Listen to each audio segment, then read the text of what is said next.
The sound of my husband's spine hitting the wet pavement will haunt my dreams until the day I am buried beside him. It wasn't just the sickening hollow thud of bone meeting asphalt, but the silence that followed, the absolute terrifying silence of a man who couldn't even feel his own legs to know they were being crushed under the weight of a heavy tactical boot. I stood there, pinned against the cold metal of our adapted van, the rain stinging my eyes as Officer Miller leaned down, his face a mask of practiced indifference, and whispered into Elias's ear that people like us were a drain on the system that he was sworn to protect. He didn't see a human being, he saw a target, and in that moment, our quiet, hard-won life was incinerated by the very people who were supposed to keep us safe. I didn't know then that this wasn't just a case of a rogue cop with a badge and a grudge. I didn't realize that the man ground into the dirt was the only thing standing between his own family and the $10 million windfall they were willing to kill for. The handcuffs on my wrists were tight enough to bruise, but the realization that would come later, that this entire nightmare had been orchestrated from within our own home, was the blow that truly shattered my heart into unrecognizable shards. Before the sirens, before the screams, and before the world turned into a blurred montage of gray concrete and flashing blue lights, there was the peace of our kitchen. Our life was a series of carefully constructed rituals, a delicate dance of survival and stubborn joy.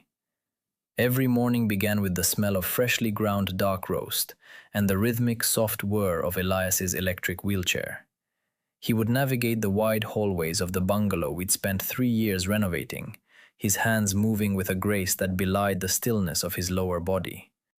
We had found a rhythm in the 5 years since his accident at the construction site, a tragedy that had taken his ability to walk but had somehow sharpened his soul into something brilliant and unbreakable. Our home was our sanctuary. It was filled with the scent of the cedar wood Elias used for his small carvings, and the jasmine I grew in the window boxes. We had fought for every inch of that stability. The initial settlement from the construction company hadn't been much, but we had invested it wisely, living a life of quiet dignity. Elias didn't want pity. He wanted to be the man he'd always been, just in a different posture. He was my rock, the person who could make me laugh with a single arched eyebrow, even when the phantom pains in his legs kept us both awake until dawn. We were a team, a fortress of two, or so I believed. The cracks, I realize now, were always there, hidden in the shadows of the people we called family. My brother-in-law Mark was the golden boy of the county, a decorated police sergeant with a chest full of medals and a heart made of cold, stagnant water. He visited us often, too often. He would sit at our table, his uniform crisp and intimidating, his eyes roaming over the expensive medical equipment, the custom van, and the deed to the house that sat in a frame in the study. He always spoke to Elias with a patronizing tilt of his head, as if his brother were a child, rather than a man who had survived more than Mark could ever imagine. "You're lucky, Elias," Mark would say, his fingers drumming a restless beat on our mahogany table. "Most guys in your shoes are rotting in some state-funded facility. You've got a palace, a devoted wife, and a bank account that stays plump while the rest of us are out there bleeding for a paycheck. Must be nice to have the world owe you a living." Elias would just smile, that calm, weary smile of his, and reply, "I'd trade it all for 5 minutes of standing on my own 2 feet, Mark. You know that." But Mark didn't know that. Mark only saw the assets. And behind Mark stood Martha, my mother-in-law. She was a woman who wore her bitterness like a shroud, perpetually aggrieved by the fact that her broken son lived better than her hero son. She would come over to help, which usually meant criticizing the way I cleaned or whispering to Elias about how much of a burden he must be to a young woman like me. "She's wasting her best years, Elias," I once overheard her hiss in the laundry room. "You should be thinking about her future. If anything happened to you, who would take care of her, or the estate? You need someone with a strong back to manage all of this, someone like Mark." At the time, I brushed it off as the ramblings of a jealous woman. I thought our love was an impenetrable shield. We were planning for the future, talking about adoption, and waiting on the finalization of a secondary lawsuit against the manufacturer of the faulty crane that had caused the accident. It was a massive case, one that lawyers estimated could be worth upwards of $10 million. It was supposed to be our safety net, the thing that ensured Elias would never have to worry about the cost of his care for the rest of his life. That morning, the morning of the incident, the air felt heavy, charged with a static I couldn't quite name. Elias wanted to go to the park by the lake to see the autumn leaves. We had loaded him into the van, the hydraulic lift humming its familiar song. I remember the way the sun caught the silver in his hair and the way he squeezed my hand, his grip still strong, still full of life. We were talking about nothing, what to have for dinner, which movie to watch, when the first cruiser pulled us over. It was a routine stop, or so I thought. But when I looked in the rearview mirror and saw Mark's partner, Officer Miller, stepping out of the car with his hand already hovering over his holster, a cold, visceral dread began to coil in my stomach. The normal world was about to end, and the man I loved was about to become a pawn in a game of greed so dark it made the rain feel like ash against my skin. The week leading up to that rainy afternoon had been punctuated by a series of odd, unsettling encounters that I now realize were the tremors before the earthquake. Mark had started dropping by unannounced, not with his usual arrogant swagger, but with a predatory sort of focus. He'd bring coffee, sit in the corner of our living room, and ask pointed questions about the upcoming $10 million lawsuit. He wanted to know the name of our lead counsel, the specific date of the final deposition, and most chillingly, who had power of attorney if Elias were ever incapacitated again. It's a lot of money for one man to handle, especially one in his condition, Mark had said, his eyes tracking the movement of Elias's chair. The stress of a payout like that, it changes people. It makes them targets. I'm just saying, as a sergeant, I see how the world treats the vulnerable. You need someone with authority in your corner. I had felt a prickle of unease, a cold draft in a closed room. Elias isn't vulnerable, Mark. He's paralyzed, not brain dead. We've got it handled. Even Martha had been acting out of character. She had stopped her usual sniping and replaced it with a suffocating, false, motherly concern. She'd bring over soothing herbal teas and spend hours talking about the burden of care. She kept insisting that I looked haggard, that the pressure of being a nursemaid was stealing my youth. She was planting seeds of doubt, trying to make the idea of Elias being handled by professionals, or by Mark, sound like a mercy. I brushed it off, attributing it to their usual meddling, never imagining that they were already measuring the drapes in a house they planned to steal. Back on that rain-slicked road, the warning signs solidified into a terrifying reality. Officer Miller didn't approach the window with a request for license and registration. He approached with his hand on his baton, his face twisted in a sneer that felt far too personal for a random traffic stop. "Out of the vehicle, now," Miller barked, tapping his heavy flashlight against the glass. "Officer, what's the problem?" I asked, my voice trembling despite my best efforts. "We were just going to the park. My husband is—" "I don't care what he is," Miller spat, leaning down so his face was inches from mine.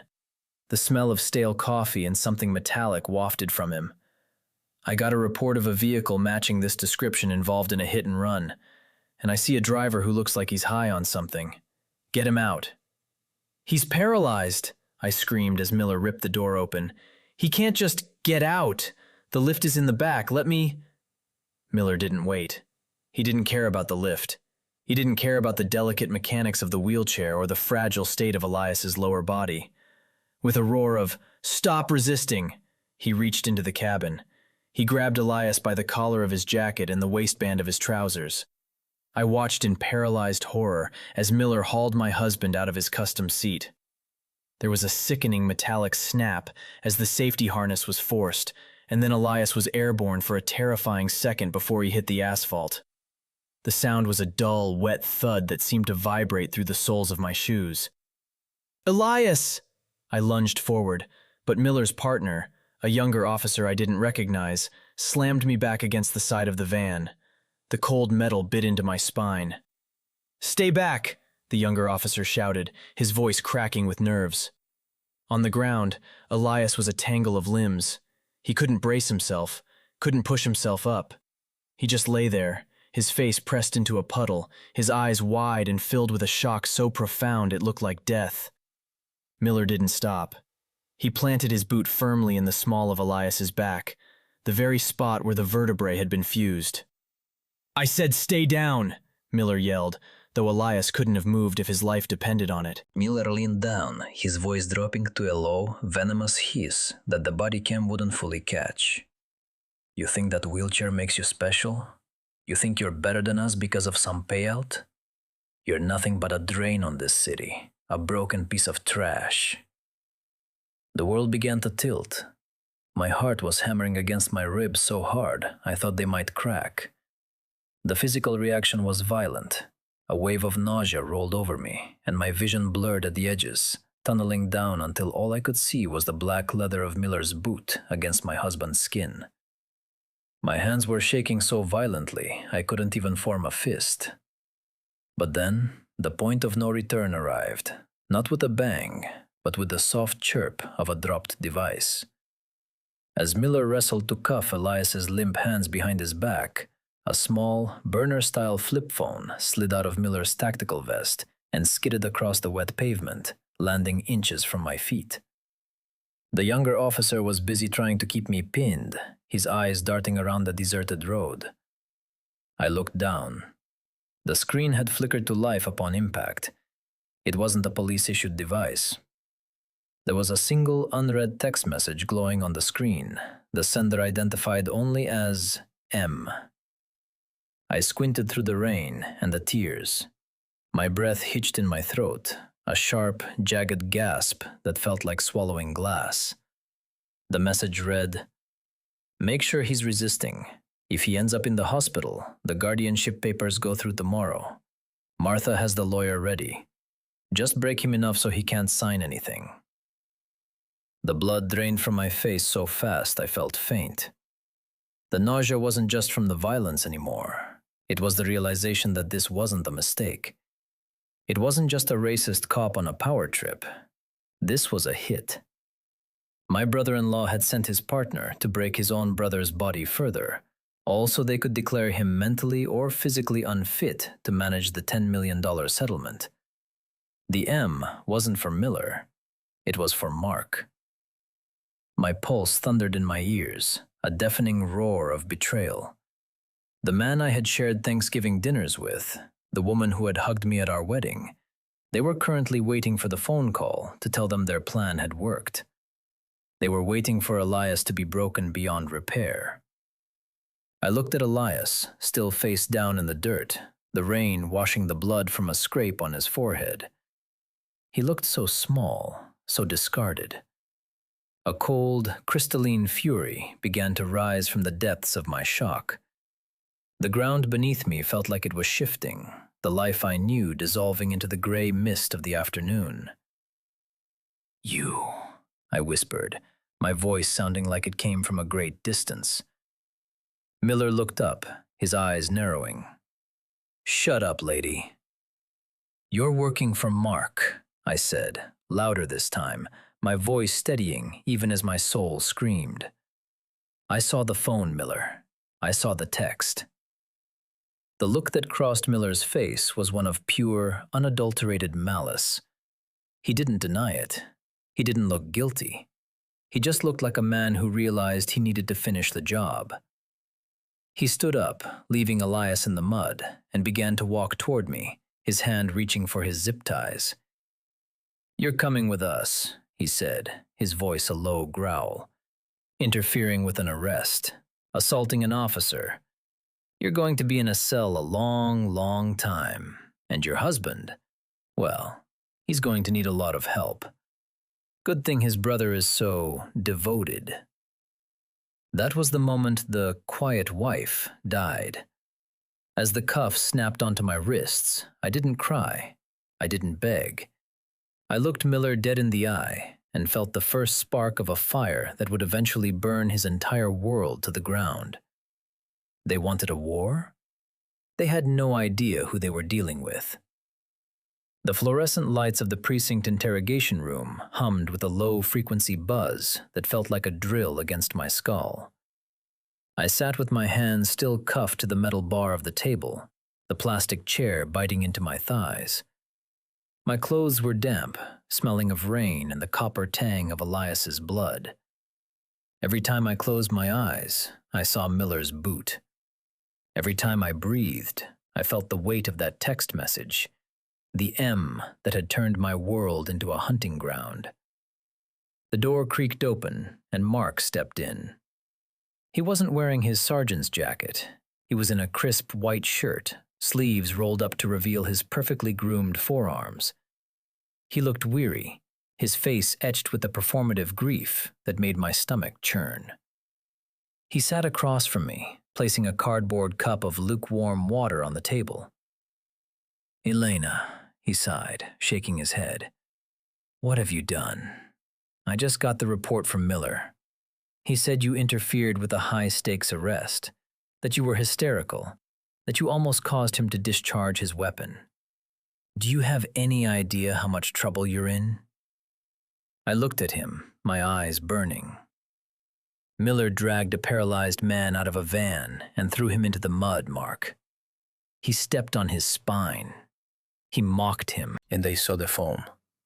Mark didn't flinch, he didn't even blink, he just leaned forward, his voice a soothing, dangerous caress. "Miller is a good cop who was following a lead on a violent hit and run. Elias didn't comply. In the heat of the moment, mistakes happen. But your discovery...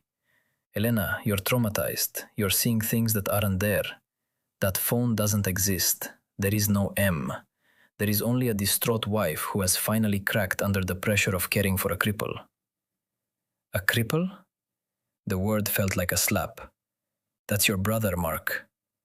"He's a shell," Mark snapped, his facade slipping for a fraction of a second. "He's a ghost occupying a house that's too big for him, hoarding resources he doesn't know how to use. And now, thanks to your little outburst at the scene, he's back in the ICU. The doctors say the trauma to his fused vertebrae might have caused permanent internal damage.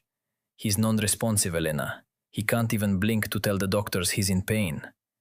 He leaned in closer, his breath smelling of mint and malice. "Here's how this goes. You're going to sign a statement. You're going to admit that you had a mental breakdown, that you attacked Miller, and that you are currently unable to care for Elias. In exchange, I'll make the charges disappear. I'll make sure Elias gets moved to a specialized facility, one Martha and I have already selected. We'll handle the lawsuit, the house, the finances. You can walk away clean. No jail time. No more lifting him into the bath. No more smelling of antiseptic and despair." "You want the settlement," I whispered. "The 10 million. You and Martha. You've been planning this since the day of the crane accident." Mark smiled then, a thin, predatory curve of the lips. "It's not just the settlement, Elena. It's the principle. Why should a man who can't even hold his own bladder sit on a fortune, while those of us who actually serve this community struggle? It's a waste. Now, sign the papers. Martha is at the hospital right now with the temporary guardianship forms. All she needs is my testimony that you've lost your mind, and it's over." "I will never sign a thing," I said, my voice cracking but firm. Mark stood up, his chair scraping harshly against the floor. "Then enjoy the cell. By the time you get out, Elias will be a ward of the state under my mother's control, and you'll be a convicted felon with no right to even visit him." He walked out, leaving me in the humming silence. But Mark had made one fatal mistake. He assumed I was alone. He forgot about Sarah, my cousin, and a paralegal at the firm handling our lawsuit. I had managed to slip her a frantic text from my own phone just before Miller had snatched it away on the road. 2 hours later, the door opened again. It wasn't Mark. It was Sarah, flanked by a high-priced criminal defense attorney I recognized from the news. "They can't hold you, Elena," Sarah whispered, her face pale as she unlocked my cuffs with the authority of the lawyer behind her. "The body cam footage from the younger officer? He forgot to turn it off during the transport. I've already seen parts of it. He was terrified of Miller. We have enough to get you out on a signature bond. The hospital, I rasped, my legs shaking as I stood up. I have to get to the hospital. The hospital smelled of ozone and bleach. I found Elias's room on the 4th floor, but I couldn't get in. 2 uniformed officers, Mark's men, stood guard, and there, in the waiting room, sat Martha. She looked regal in her pearls, a folder of legal documents clutched to her chest like a holy relic. "You shouldn't be here, Elena," Martha said, her voice dripping with a false, saccharine pity. "The doctors say Elias is in a semi-comatose state. The shock to his nervous system, it was too much. We've already filed for emergency guardianship. Mark is downstairs with the judge's clerk now. It's for the best. You've proven you can't protect him." "You did this," I said, walking right into her personal space. I was shorter than her, but in that moment, I felt like a giant. "You told Miller to hurt him. You wanted him broken so he couldn't fight you." Martha let out a sharp, mocking laugh. "Prove it. Miller is a hero. You're just a girl who married into a family that was always too good for her. Look at him, Elena." She pointed through the glass at Elias's motionless form, surrounded by monitors and tubes. "He's silent. He's always been silent. He didn't speak up when Mark took his toys as a child, and he won't speak up now while we take his life. He's a coward in a chair, and you're a nobody." I looked at Elias. He looked so pale, so fragile under the harsh medical lights. But then I saw it. His right hand, the one he used for his carvings, was twitching. Just a fraction of an inch. His eyes were closed, but his jaw was tight. He wasn't comatose. He was listening. He was trapped in his own body, hearing his mother dismantle his existence.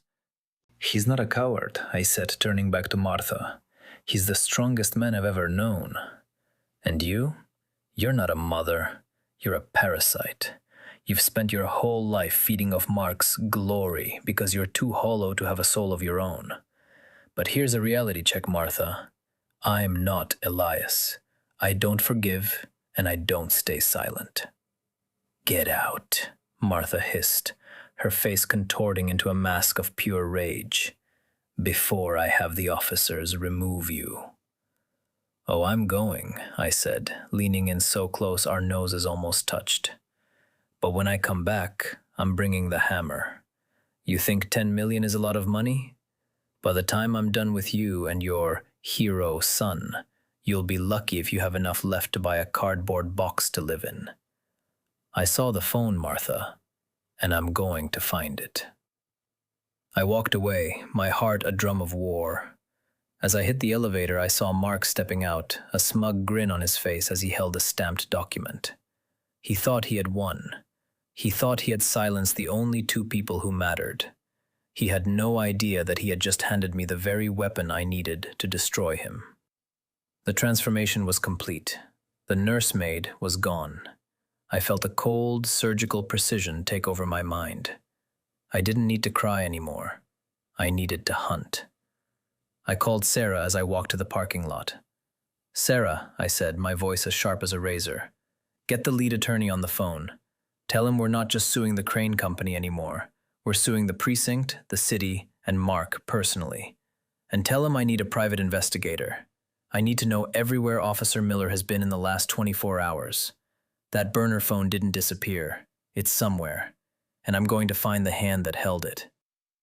The next 48 hours were a blur of cold coffee, legal pads, and a silence so profound it felt like I was living underwater.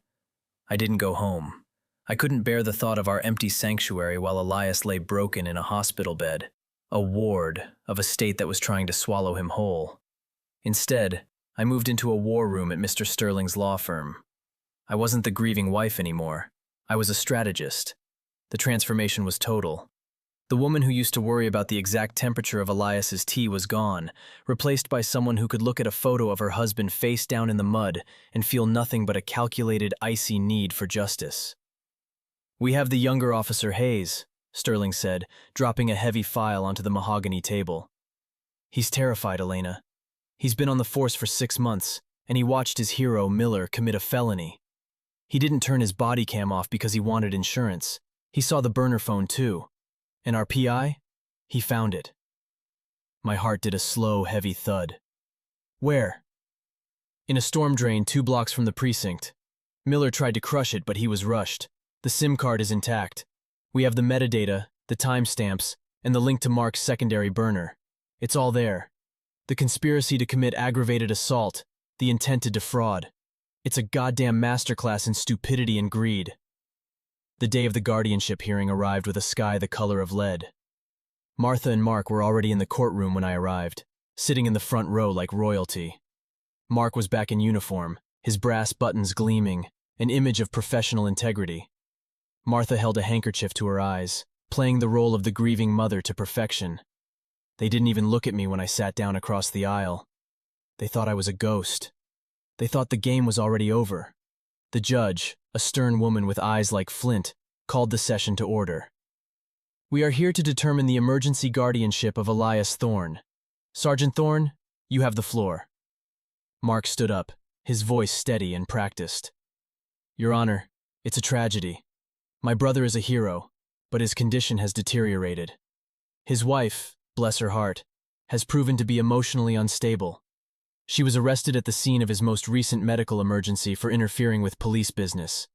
My mother and I are simply here to ensure Elias gets the long-term professional care he deserves, and that his assets are managed by those with his best interests at heart. His assets, I whispered, just loud enough for the court reporter to look up. Mark ignored me. We have the papers ready. We have the facility chosen. We just need the court's blessing to protect him from further mismanagement. Your Honor, Sterling rose, his voice a calm contrast to Mark's polished lies. Before we discuss guardianship, we have a small matter of evidence regarding the medical emergency Sergeant Thorne mentioned. We have a witness, and we have a phone. The atmosphere in the room shifted instantly. I watched the blood drain from Mark's face, a slow gray receding tide.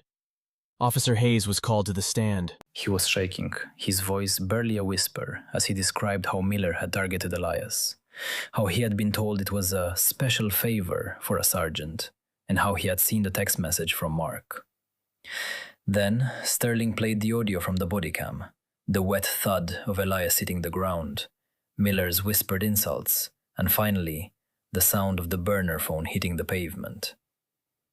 The silence that followed was absolute.